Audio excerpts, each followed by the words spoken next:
শুধু রসুল না, বরং খাতামুন নবিয়্যিন, সর্বশেষ নবী। খাতামুন নবিয়্যিনের অর্থ হইল যার পরে আর কোনো নবী নাই। আনা খাতামুন নবিয়্যিন লা নবিয়্যা বা'দি। নবী করিম সাল্লাল্লাহু নিজে বলেছেন, আনা খাতামুন নবিয়্যিন লা নবিয়্যা বা'দি, আমার বাদে আর কোনো নবী আসবেন না। খাতামুন নবিয়্যিনের এই তর্জমাটা, এই তর্জমা যেটা নবী সর্বশেষ নবী, এই তর্জমার অস্বীকার যারা করবে তারা কাফির। খাতামুন নবিয়্যিন এই শব্দের তর্জমা হইল সর্বশেষ নবী, এরপরে আর কোনো নবী নাই। এই তর্জমা যেটা, এটা তাওয়াতুর দ্বারা প্রমাণিত। এই মতলবটা, এই মানাটা তাওয়াতুরের মাধ্যমে প্রমাণিত। তাওয়াতুরের তবকা, প্রত্যেকটা তবকার মুসলমান এই তর্জমা করে করে আসছেন সাহাবা থেকে নিয়া।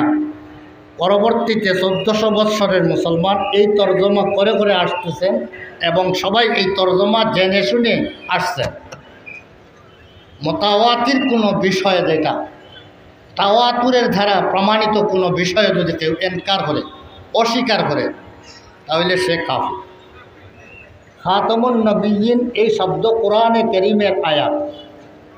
কোরআনে কারীমের আয়াত যদি কেউ অস্বীকার করে, শব্দ অস্বীকার করে, সে যেভাবে কাফির হয়, খাতামুন নবিয়্যিনের তর্জমা যেটা, শেষ নবী, খাতামুন নবিয়্যিনের তর্জমা কি? শেষ নবী। এই তর্জমাটা মোতাওয়াতির, তাওয়াতুরের দ্বারা প্রমাণিত, তাওয়াতুরের তবকার দ্বারা প্রমাণিত। এই জন্য এই মোতাওয়াতির মানারও যদি কোনো মানুষ ইনকার করে, তাহলে একজন মানুষকে কাফির বলতে হলে উমুরে কেতাইয়াতের মুনকির হইতে হয়। দলিলে কেতাই দ্বারা প্রমাণিত কোনো বিষয়ের অস্বীকার হলে তাকে কাফির বলা হয়। আব মুআউইল কোনো আয়াতের মানার মধ্যে তাউইল করে, যদি আয়াত স্বীকার করে এবং মানার মধ্যে তাউইল করে, তাহলে তাকে কাফির বলা যায় না। এটা একটা মশহুর কথা, কিন্তু সব মুআউইলকে কাফির বলা যায় না এ কথা নয়। বরং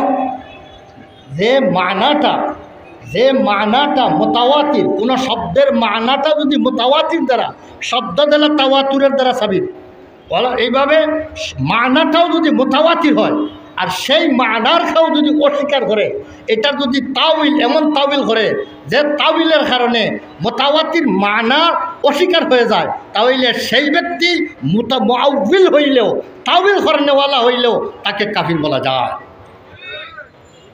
এই খাতামুন নবিয়্যিনের তর্জমা যেটা, শব্দ অস্বীকার করে না। যারা কাদিয়ানি, গোলাম আহমদ কাদিয়ানিরা, কাদিয়ানির অনুসারীরা কোরআন শরীফের এই আয়াতের অস্বীকার করে না, তারা ওই আয়াতের অস্বীকার করে।